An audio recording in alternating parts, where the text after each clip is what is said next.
বিশ্বকাপ ফুটবলের উন্মাদনায় বাংলাদেশ অস্ট্রেলিয়ার ম্যাচ যদি হঠাৎ করে কেউ দেখে তাহলে ভাববে এটা হয়তো ফুটবলের স্কোর। 0-3 স্কোর লাইন মূলত ফুটবলে কমন হলেও ক্রিকেটে এমন বিরল ঘটনা দেখাই যায় না।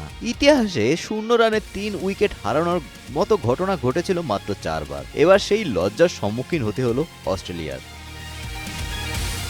প্রথম ওভারে রানের খাতা খোলার আগেই ম্যাথু শর্টসকে বোল্ড করে প্যাভিলিয়নের পথে পাঠালেন বাংলাদেশি পেসার তাসকিন আহমেদ। গেল ম্যাচে ওভারের প্রথম বলে বোল্ড করলেও এবার অজি ব্যাটার খেলেছেন 4টি বল।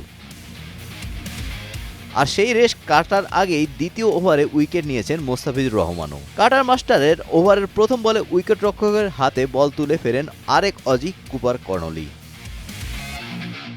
আর ওভারের শেষ বলে ম্যাট রেনশকে ফিরিয়ে 0 রানে 3 উইকেট হারিয়ে অজিদের বিব্রতকর পরিস্থিতিতে ফেলেছেন মুস্তাফিজ। আর দলীয় সংগ্রহ 25 রানে অ্যালেক্স ক্যারিকে ফেরান মুস্তাফিজ। সব মিলিয়ে দ্বিতীয় ম্যাচে এখন পর্যন্ত ব্যাকফুটে রয়েছে অস্ট্রেলিয়া।